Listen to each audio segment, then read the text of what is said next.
What's good? What's good? What's good? NBA YouTube. It's your man, 100 Grand Ross with The Rock Never Stops, coming to you with another episode of NBA Talk. Today, today is the day I have to just sit in the bitter sweetness, having to acknowledge the Warriors have done one hell of a job in creating a dynasty, a true dynasty. This team that we're seeing right now is great, and you have to compare them to that early team in 2015 that was making those early runs. They've gotten back. They've gotten back right there. And it's something that we haven't seen said maybe one or two other times in NBA history that I can recount. But without further ado, if you like the video, please smash the like button, hit subscribe, go ahead and hit the bell so you'll be notified for any upcoming episodes, and definitely check me out. There's a whole lot more videos in the archive. We've seen dynasties. We've seen dynasties come and go. We've seen dynasties emerge, fade away, but very few fade away and make a comeback. And I think at the beginning uh, of this video, the first name that came to mind was Steve Kerr because he was a part of the only other two that I can think of. The first one was the Chicago Bulls, Michael Jordan, Phil Jackson, Scottie Pippen. They created a dynasty. Horace Grant, Bill Cartwright, B.J. Armstrong, Mark Price. They had a team, a true team that was built around one of the greatest talents the NBA has ever seen, Michael Jordan. And they lucked out, and a 6'7" physical, athletic freak, highly skilled, team first player, Scottie Pippen, fell to them, the number 7 pick, something like that. And they knew they had something special, but they completed it with a system. And this is the foundation of it. A lot of teams get generational talents, but they don't know how to create a system around it. They don't know how to get everyone else involved so that the team can do the heavy lifting and the great player makes it easy on the team and puts them over the top. I'll give you an example of where we never saw it. Allen Iverson and the Philadelphia 76ers. It was a one-man band offensively. And defensively, because you asked so much from him offensively, you couldn't ask him to be what he needed to be to win the championship defensively. And head coach Larry Brown, even though he's an incredible coach, Hall of Fame coach, amazing career, he wasn't able to do it. George Lynch, Aaron McKee, Eric Snow, uh, Dikembe Mutombo, great defenders, but couldn't help him carry the load. And you see Phil Jackson, one of the first things that he had to get through to Michael Jordan was, without your team, you will not make it to the end. You will not be standing at the top at the end of the day. And Michael Jordan had to relent eventually to understand that as great as he was, without his team, he couldn't get there. He couldn't. He couldn't. We saw it. He was amazing. There's a quote by Larry Bird in the playoffs. Jordan had dropped 62 on them, and the Celtics still won. And Larry Bird said, God was in the gym today, referring to MJ. That the air of greatness was like a God out there. There was nothing they could do. Nothing. He could do whatever he wanted.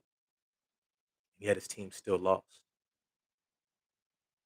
You have to have a A system that incorporates all the pieces on a team, that allows for the offense and the defense to run consistently at a high level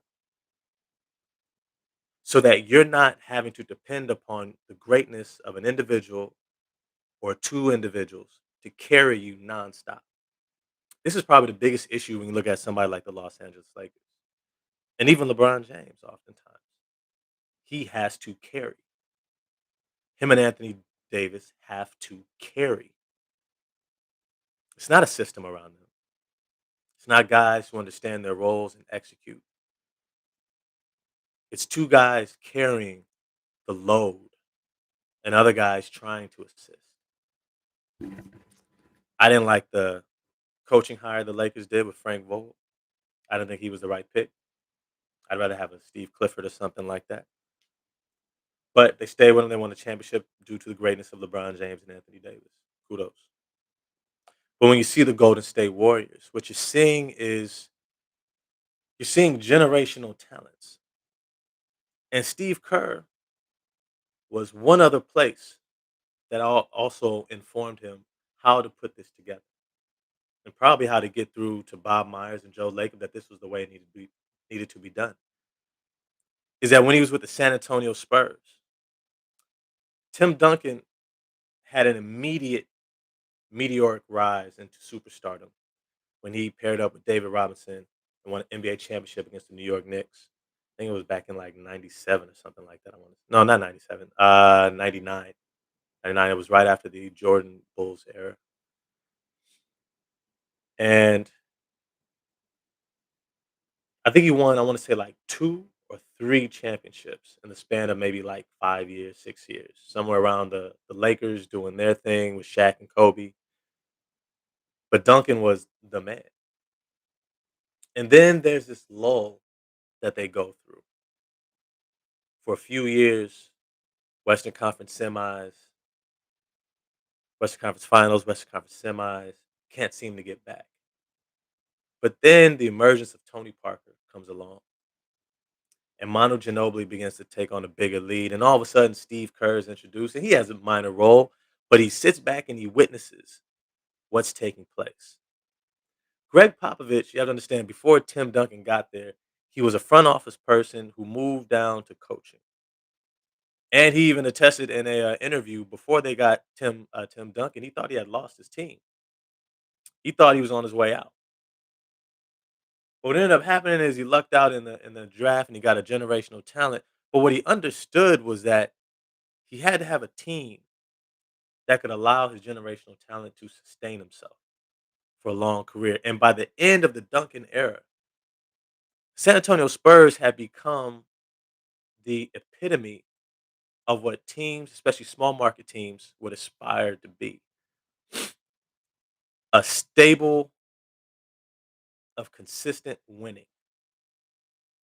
And one of the things that you see with the Golden State Warriors that you saw with the Spurs is there was something about how they even went about their business that said, look, if you're not a Spurs type player, we don't bring you in here.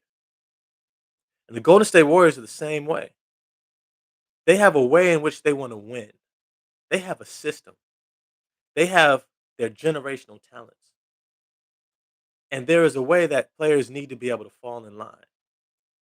And the Spurs set the foundation for it because what you saw with them is that they weren't going to compromise on certain things. You had to be a team player. You had to be somebody who could play on both ends. That means defense and offense. You had to have a high basketball IQ. You got to be able to actually understand what you're doing out there and have the basics down. We can't be trying to teach you how to set up proper screen. We can't be trying to teach you how to swing the ball. If those things aren't second nature to you, we're not even looking at you. But then the last is that they instill confidence by giving players defined roles to help them to build upon how they can contribute to winning immediately. When Kawhi Leonard got drafted by the Spurs, he was an amazing defender at great length, great athlete, good size. But what did they do with him? They stuck him in a corner to shoot threes. They said, "This is how you can help us win. You're gonna hit the corner three and get out in transition and maybe cut without the ball from the corner." The Warriors did what with Andrew Wiggins when they got him? Said, "Look, we need you to hit this basic three right here. We don't need you to do all the one-on-one shot creation. We don't need that. We know what we got. We got Steph, we got Clay, we got Draymond, we got our system. But for you to be great in our system, hit this three on the wing in the corner, play great defense, get out in transition, move without the ball." They know how to plug you into what they're doing so you can be great. And then over time, and this is what I loved most about watching them the past couple seasons, is that they doubled down on their system and who they were. They didn't change. They were losing, they didn't change. They were struggling, injuries, they didn't change. And you saw Jordan Poole come in. You saw Juan Toscano Anderson come in. You see these high IQ but young guys coming in that are still figuring it out. Gary Payton III. See guys like Damian Lee, Kayvon Looney. See these guys who aren't necessarily great talents on their own, but within the system could play a big role. And after a couple seasons, when they get back Steph fully healthy, and then they finally do what I told y'all is the biggest step to when you know your team's trying to win. They start bringing back veterans. They brought in Andre Iguodala, Nemanja Bjelica, Otto Porter Jr. And all of a sudden, you start seeing this thing is flowing. This thing is flowing. The game is easy. So much of what they're going to do night in and night out is easy. They don't depend upon a superstar. They don't depend upon Stephen Curry. They don't depend upon Draymond Green. Obviously, not Klay Thompson either. Their system is what they depend upon.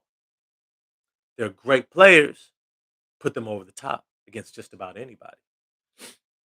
And when the system is humming and it's at that 8 or 9 level, the superstars blow everyone out the water.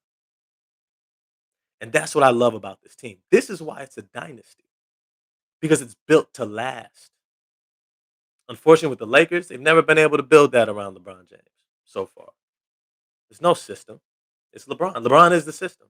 And even if he is the system, you have to put the right players around him and allow them to build continuity, which is why I thought they should have never traded for Russell Westbrook, especially if they had to give up Contavious Caldwell Pope, who has amazing chemistry with LeBron and Anthony Davis. Young, athletic, a great role player for them. Great role, not a good role player, a great role player for them. And they keep restarting and restarting and restarting in LA. And this is why they're always struggling to put it all together. And it speaks to LeBron's greatness to be able to put teams together around him and get them to where he needs them to be. Tell the GM what he needs, who's working and who's not. But you know, it's a hell of a thing to have to be head coach, general manager, and superstar night in and night out. And we see at 37 years old, LeBron, he's like, man, it's hard. It's hard. I'm tired. The Golden State Warriors are a dynasty. When Clay gets back, James Wiseman gets back, I expect by February, March, it's going to be clear. This is the favorite. This is the favorite.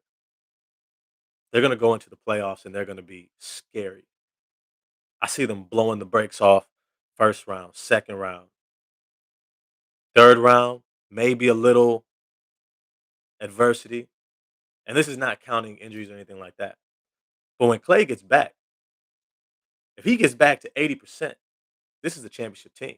If James Wiseman can give them what Kayvon Looney is giving them, meaning he keeps his mistakes down to a minimum, is able to defend the rim, move his feet, catch the lobs, finish inside. If he can be this for them, yo, you just took Kayvon Looney, grew him 3 inches, increased his wingspan and his vertical. while still having Stephen Curry, Klay Thompson, Draymond Green, Jordan Poole, Andre Iguodala, Nemanja Bjelica, Juan Toscano Anderson, Damian Lee. The team that's already blowing the brakes off the entire NBA right now has two big time players coming back. This dynasty is for real. The Golden State Warriors are for real. And don't be shocked at the end of the season, see them hoisting up another championship trophy. That's just how dynasties work. Yo, if you like the video, please hit the like button. Subscribe to your boy. Once again, this is Ross with The Rock Never Stops. Coming to you with NBA content, do some boxing stuff. Um, Smash the like button and hit the bell. And I'm going to see y'all.